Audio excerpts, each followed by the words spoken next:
Hey everybody, how you doing? This is 180 Change Street. Welcome. We're in the city of Toronto at St. Clair in this road Atlas. We're gonna take a little trip. Whoever said life was fair never lived round here. The Lord's my rock and salvation. Whom shall I fear? We are here at Grant Park, right in the middle of the city of Toronto.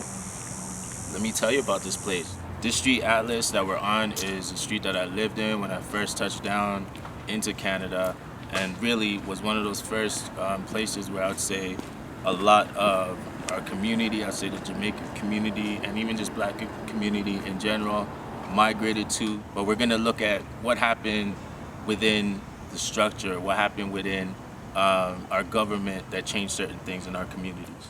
This used to be the path, you know, when we were young over here. Used to be super filled up with a lot of people. People used to come from Scarborough, Eastside, Rexdale, everywhere. Would come down and there'd be basketball nets. Those basketball nets are now gone. Now the key thing is that some people from another aspect, I would say the neoliberalism aspect, would say, hey, you know, we live here, it makes too much noise, so these nets have to go. But really and truly, this was part of our culture, this was part of our community, you know. So as you can see in the ground, the poles are still here. You know, these nets were here in the 90s. I would say like, you know, anywhere from 93, 94, 95, you know. Don't date me, you know, I don't think you know my age because of that, but, you know, giving any hints. But that's when those nets were there. You know, there was another one around there, but what you want to understand is that from a Marxist analysis, when these nets went down, crime went up. Different things started happening because idle hands lead to trouble. And within this community, I would say, I'll tell you, there are no community centers whatsoever. This was the community center. Kids in this community, they have to go, let me see, even further than Eglinton. So they would have to go to Lawrence. If not Lawrence, they'd have to go past Bathurst, because there's nothing even over there. They got to go all the way to JJP, which is past Lansdowne. Anyone that knows Toronto, these are fair walking distances that the average kid is not really going to be doing. And when you don't have these things, and you have these things from an economic standpoint happening, what's going to happen? It leads to trouble. You know, it leads to other things, leads to quote-unquote gang activity, whatever they want to call it. But what did we as a system do to contribute to all of this? And better yet, what could we do to change this? What could we do to get kids back out in the park? And, you know, there's different arguments that happen, which is one that says, hey, you know what?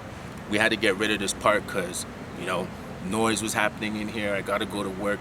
And when I look at that, and I heard that today because I was talking to a lady in the community, it reminds me of that Amber Alert where, you know, the police were getting a lot of complaints about people complaining about the Amber Alerts coming in, not really taking into account that, you know what, this is a child and their safety trumps that. And to me, this is what it's about. Toronto, we need to start saving lives. And if it comes down to, you know, someone worried about a little bit of noise, you know, versus saving lives, no, it's about saving lives. Because, you know, instead of us focusing on the 20% and what we shouldn't do for the city of Toronto because of the 20%.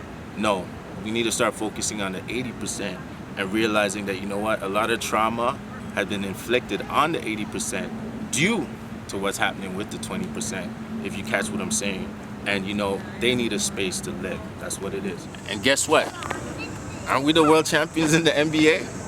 I thought we were the NBA champions. Come on, no basketball nets in the city of Toronto. Whoever said life was fair never lived round here. The Lord's my rock and salvation. Whom shall I fear? Whoever said life was fair never lived round here. The Lord's my rock and salvation. Whom shall I fear?